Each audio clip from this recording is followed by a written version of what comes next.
Assalamualaikum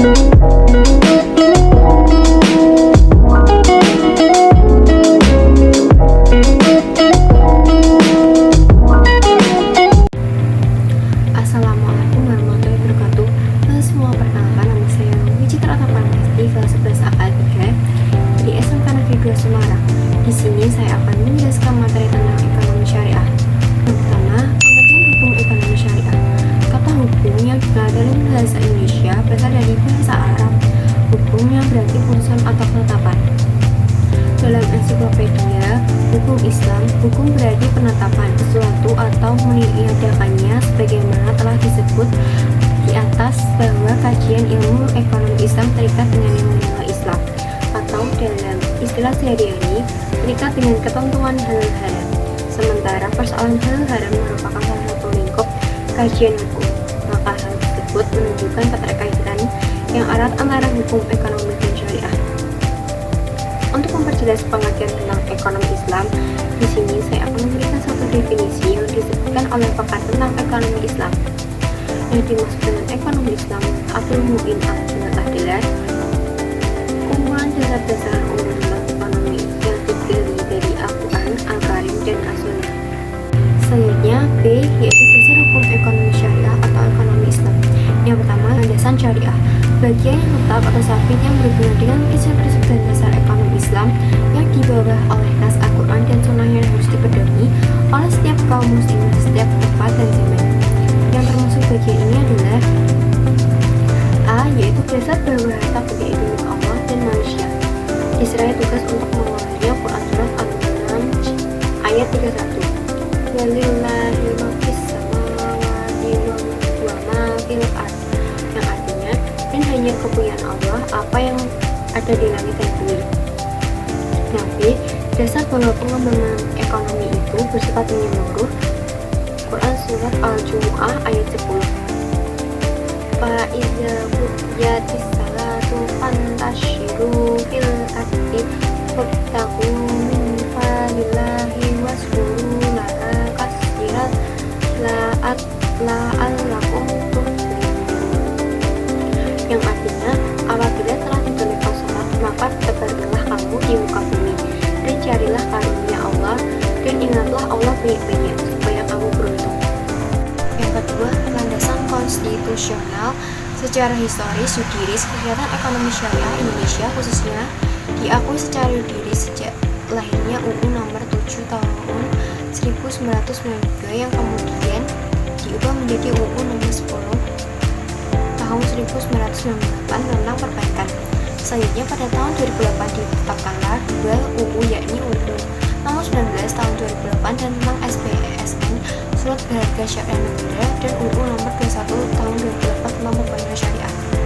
Salah satu bentuk penggalian potensi dan wujud kontribusi nasional adalah pengembangan sistem ekonomi berdasarkan nilai Islam atau syariah dalam mengangkat prinsip-prinsipnya ke dalam sistem hukum nasional.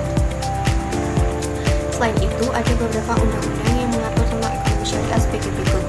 Pasal 6 huruf M UU nomor 10 tahun 1998 tentang perubahan atas UU nomor 7 tahun 1992 tentang perbankan. Ditegaskan bahwa bank umum konvensional dapat menyediakan pembiayaan dan melakukan kegiatan lain berdasarkan prinsip syariah sesuai dengan ketentuan yang ditetapkan oleh Bank Indonesia. Yang B, pasal 13 huruf C UU nomor 10 tahun 1998 tentang perubahan atas UU nomor 7 tahun 1992 tentang perbankan menyebutkan bahwa Bank Perkreditan Rakyat atau BPR dapat menyediakan pembiayaan dan penempatan dana berdasarkan prinsip syariah. Selanjutnya yang C, yaitu karakteristik ekonomi syariah atau ekonomi Islam.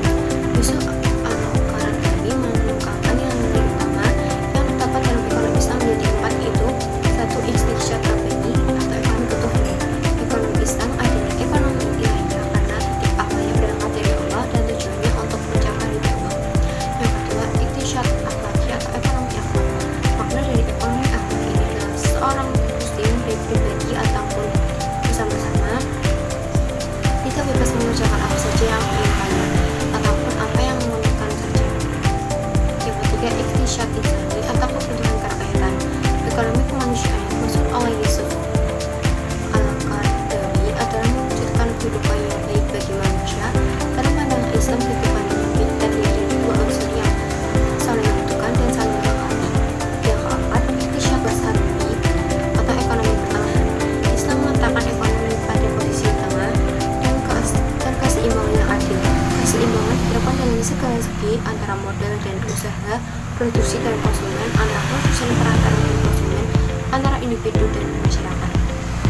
tujuan ekonomi syariah.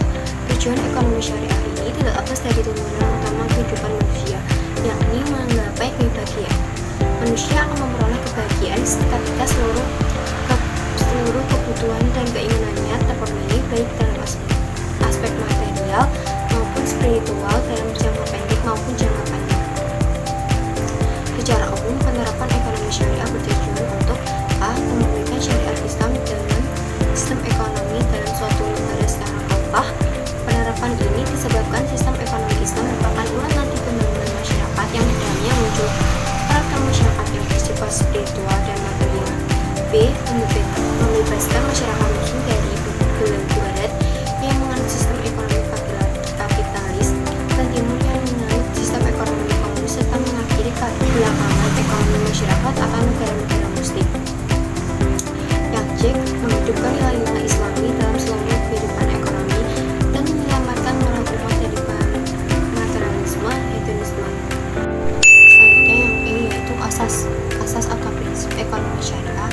Sebelum menjelaskan asas-asas atau prinsip-prinsip ekonomi syariah, terlebih dahulu akan diuraikan nilai-nilai filosofis ekonomi Islam yang menjadi kerangka acuan prinsip-prinsip ekonomi Islam, yaitu a. Alam raya ini adalah milik Allah, semua kekayaan, hak milik, dan sumber-sumber pemasukan merupakan kepunyaan Allah. Allah mengatur semua ini sesuai dengan cara yang dikehendaki. B. Allah pencipta alam semesta ini, esa, dan semua yang diciptakannya tunduk kepadanya. Umat manusia sebagai salah satu makhluk ciptaan Allah memiliki hak dan kewajiban yang sama sebagai khalifah Allah di muka bumi. C. Beriman kepada hari perhitungan yaum al-hisab. Keyakinan akan adanya hari perhitungan di akhirat ini merupakan asas yang penting dalam sistem ekonomi Islam karena akan mempengaruhi perilaku ekonomi seseorang. Berikut prinsip ekonomi syariah, yaitu yang pertama asas tauhid. Asas tauhid adalah dasar dari setiap bentuk aktivitas kehidupan manusia. Quraisy menyatakan bahwa tauhid mengantar manusia dalam kegiatan ekonomi untuk meyakini bahwa kekayaan apapun yang dimiliki seseorang adalah milik Allah. Keyakinan demikian mengantar seseorang muslim untuk menyatakan seperti dalam Al-Quran surat Al-An'am ayat 162. Qul inna salati wa nusuki wa mahyaya wa mamati lillahi rabbil alamin. Artinya, sesungguhnya sembahyangku, ibadahku, hidupku dan matiku hanyalah untuk Allah, Tuhan semesta alam. Yang kedua, asas keadilan.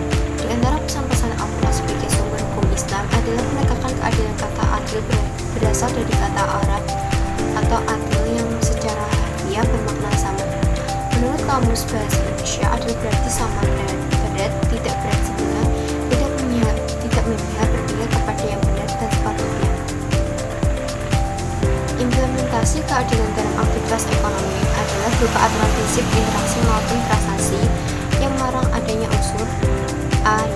Riba merupakan salah satu rintangan yang seringkali menginginkan banyak orang untuk mendapatkan keuntungan. Dalam Al-Quran, kata riba digunakan dengan bermacam-macam arti seperti tubuh, tambah, memimpikan, mengembalikan, serta menjadi besar dan besar. Yang B. Masyir atau judi. Secara bahasa Indonesia makna dengan khimar artinya judi, yaitu segala bentuk perilaku spekulatif atau untuk keuntungan. Islam melarang segala bentuk perjudian.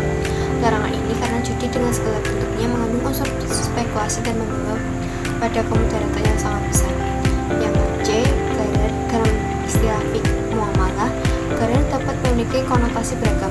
Meskipun demikian, satu hal yang pasti dan secara disimpulkan bahwa gharar adalah terkait dengan adanya ketidakjelasan akan sesuatu dalam melakukan transaksi. Yang ketiga, asas maslahat. Secara sederhana, maslahat biasa diartikan dengan mengambil manfaat dan menolak mudarat atas sesuatu yang mendatangkan kebaikan, keselamatan, faedah atau guna. Hakikat kemaslahatan adalah segala bentuk kebaikan dan manfaat yang berdimensi integral, duniawi dan ukhrawi, material dan spiritual, serta individual dan sosial. Selanjutnya, saya akan menyampaikan dua tokoh dalam ekonomi Islam dan perannya. Yang pertama, Zaid bin Ali, tahun lahir 695 Masehi. Kitabnya Musnad Zaid.